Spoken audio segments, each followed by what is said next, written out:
Pepe, I wanted to talk to you about 2025 possibly being the year of BRICS, because we have Vladimir Putin and Pezeshkian meeting and signing off on this strategic partnership, which happened right before Donald Trump's inauguration. And then, of course, you had the entrance of Indonesia. Now you have Nigeria as a partner country. So BRICS seems to be getting bigger and bigger, and Russia and China's partnership seems to be getting bigger and bigger. Russia and Iran's partnership seems to be getting bigger and bigger. It seems like 2025 is already off to a really good start for BRICS. How does this all fit into how you believe the Empire of Chaos is going to respond to all of this? Well, Danny, first they need to understand what BRICS is about. And as we were talking, very few people across the Beltway have any clue about what BRICS have been doing, why last year was very important, because last year was the year of the consolidation of BRICS under the Russian presidency, and the Russians worked their asses off to have fantastic results after 1 year and 1 full year of work. This year is much more complicated. It started very well, I agree, but the problem is, technically, we're going to have only half a year of Brazilian presidency. These clowns, and I have to call them clowns, they schedule the BRICS annual summit for July. Because at the end of the year, no, I think it's November, we're going to have the COP30 in the Amazon. We cannot do both at the same time. This is pathetic, absolutely pathetic. They cannot say the real reason. It's because for the Brazilian foreign ministry, the G20 is more important than BRICS. And some of my best sources in Brasilia confirmed it to me, that the anti-BRICS lobby inside several ministries in Brazil, and specifically the Brazilian foreign ministry, the Itamaraty, is extremely powerful. So once again, Brazil is shooting themselves in the back. They are specialists in doing that kind of thing. So one of the possibilities is that at the end of the year, when we're going to have the G20 in South Africa, by the way, South Africa presides the G20 this year, you could have a second BRICS or a second mini BRICS summit, actually detailing all the work that is going to happen between July and November, which is what they should have done in the first place. The BRICS summit last year was in mid-October. Makes total sense. And after October, the Russians still were working like hell until the end of December. So let's see if the Brazilians, finally see the writing on the wall, right? It started very well, I agree. But this anti-BRICS fifth column, Atlanticist fifth column in Brasilia and São Paulo and Rio as well is very, very worrying. Let's see how it's going to develop, right? From the point of view of the major BRICS, and then we can say the Primakov Triangle plus Iran, Primakov Triangle, Russia, India, China, plus Iran, and now plus Indonesia.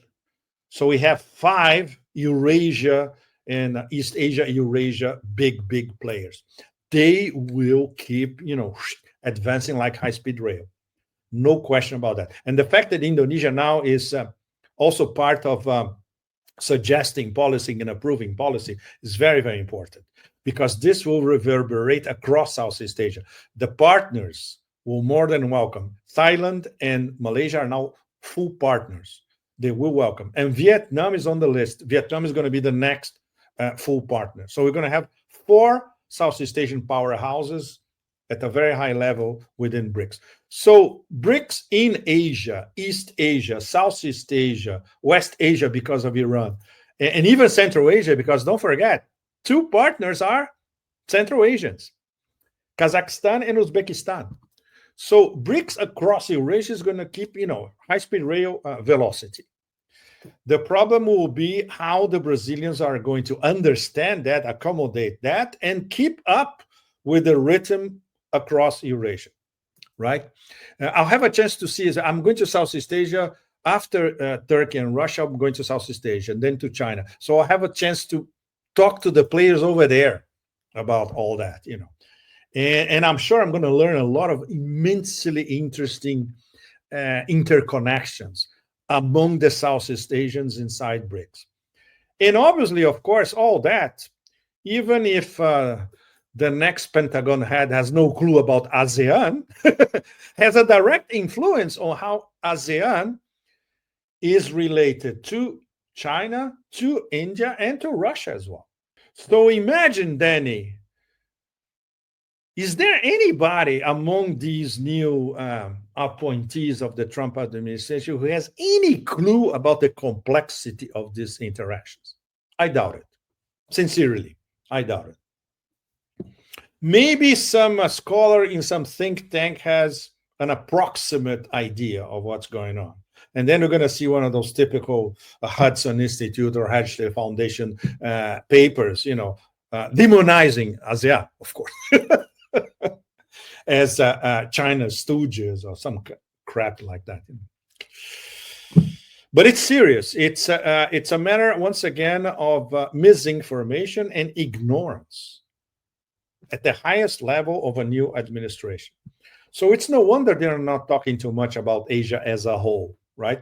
Before Trump came in, there was an Amnesty International report that, of course, Amnesty International kind of deep state thinking and presentation lightly presented the idea of the United States going kind of all out with a foreign policy initiative and ultimately a war on BRICS as a development. Donald Trump has been less light on his rhetoric and has said outright that BRICS countries, if they do what the United States doesn't want them to do, de-dollarize, move away from the U.S. financial system, he's going to slap them with 100% tariffs.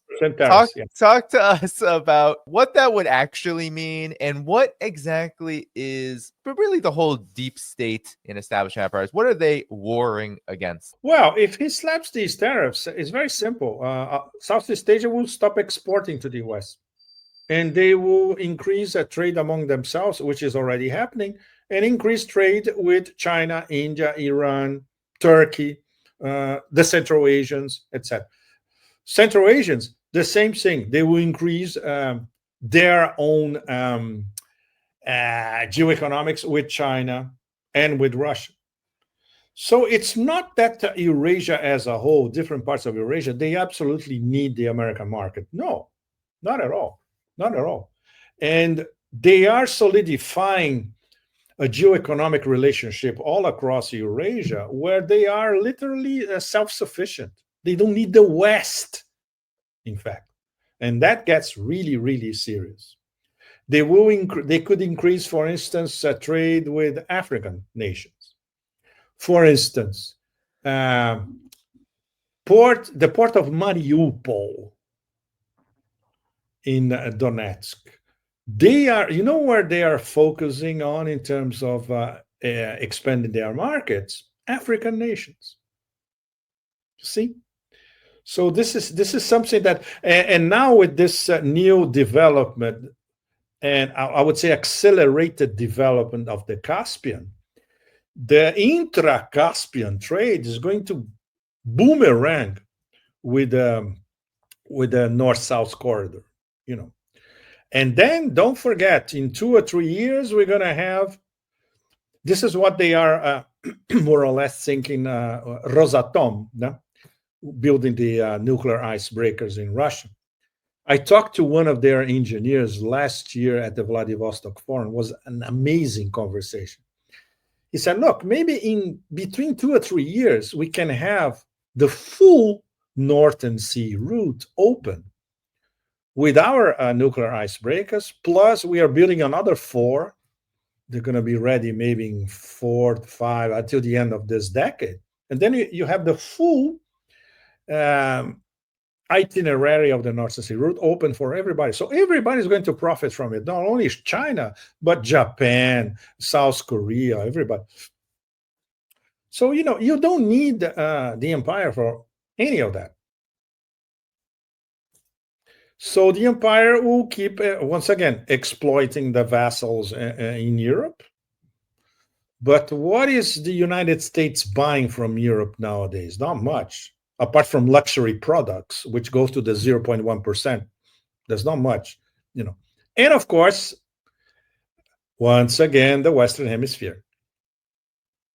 So any way you look at it, it's always coming back to further exploitation of the Western Hemisphere and, draining Europe from anything that they still might have in the next 4 years, because it's disappearing fast. Everything is disappearing fast. And Eurasia, it's really another planet. From Turkey to the east, everything to the east, it's a completely different environment, mindset, priorities, drive, integration, you name it. Just if we look at the new administration, Trump, and its stated objective foreign policy wise, it seems to be a complete reversal in terms of, while it's still very much about expansionism, it's almost as if it's like an expansionism collapsing in and on itself, because it's about going backward, back to previous domains, or maybe domains not yet able to approach, for example, Canada or Greenland, the Panama Canal. But of course, Latin America has always been seen by the Empire of Chaos as its domain, as its backyard. BRICS is, of course, about the entire world, multipolarity, multi-nodal development. It's about the entire planet. If the United States pivots back to the Western Hemisphere, Pepe, what does that leave for the East? That leaves even more room for them to develop these multilateral mechanisms. And it just doesn't seem like that's going to be a realistic approach for the United States. The way the chessboard is moving at the moment,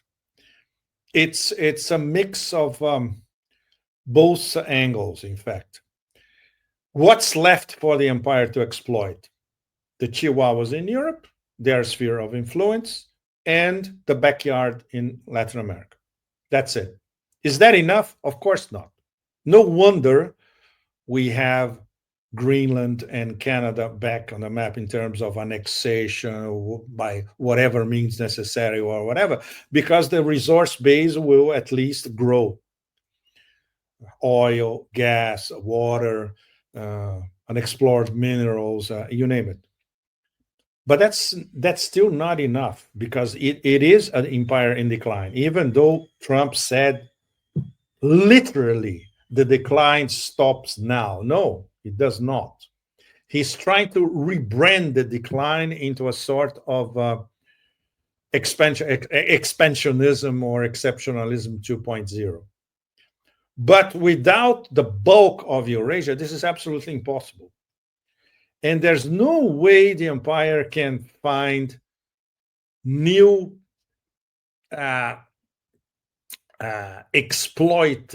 to be exploited latitudes across Eurasia. They can have a few deals here and there, but not hardcore colonies that can bring a lot of stuff that the empire really needs. For instance, relationship with Saudi Arabia. Relationship with Trump is still obsessed with the Abraham Accords and having Israel and Saudi Arabia strike some sort of a relationship. This would be beneficial for Israel only, not for the US. And the Saudis, when I say the Saudis, in fact, everything goes back to MBS. MBS is in the highest fence ever, because he's looking on both sides. Okay, what do I do? How much longer can I postpone hedging my bets all the time? Sooner or later it's going to, and the BRICS themselves are going to ask him to, okay, whose side are you really on? Are you with us? And then the Chinese are going to say, look, from now on, everything that we buy from you is Petro Yuan. So soon we are approaching this moment, So big decision. So what's left for the empire? Egypt, Jordan, joke. In Africa, forget it. There's When I was in South Africa, in 2 months ago only, and wonderful conversations that we had in Johannesburg, and the Africans, not only South Africans, but Senegalese, Malinese, they were saying, look, the Americans have nothing to offer us. No wonder our relationships with Russia are improving, and no wonder the Chinese are everywhere. Can you imagine the Americans striking serious deals with Southeast Asian nations? No. Their number one trade partner for all of the 10 in the ASEAN is China. And even with the Philippines, what can the Philippines offer the Americans? Assuming that they have an extraordinary BRICS style, some sort of deal collaboration, nothing, And what American hyper-capitalism they need expand their resource base. So the only credible roadmap ahead is these hardcore annexations, starting with Greenland. And let's ask Canadian public opinion what they think about being incorporated to the U.S. We know that Canadian business classes, we know they want, of course, but not the Canadian population. No way, they'll never accept it.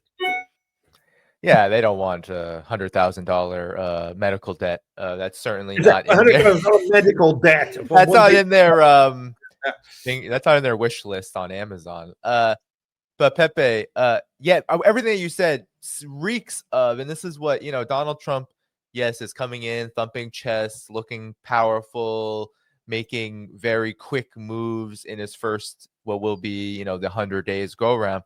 But the United States does not look powerful right now. Everything that you laid out, that's all. The word is isolation. I mean, we're talking about Africa, Eurasia. We're talking a pivot back to the Western Hemisphere. But the objective for how many years, Pepe, has been Russia, China, Iran. Seems like a lot is being ceded, even just rhetorically, which is, I think, an astounding development in and of itself. Yes, absolutely. And but don't forget that Trump is a master of spinning narratives and twisting narratives, which is exactly what he's been doing even before the inauguration. So we will continue. He's going to come up with a harebrained scheme beyond Greenland and Canada sooner or later. You are diverting the narrative. There's no question about it. He's very good at that. But is it enough to solve the intrinsic problems of the US as a fragmented society and of the empire as a fragmented empire? It's not enough.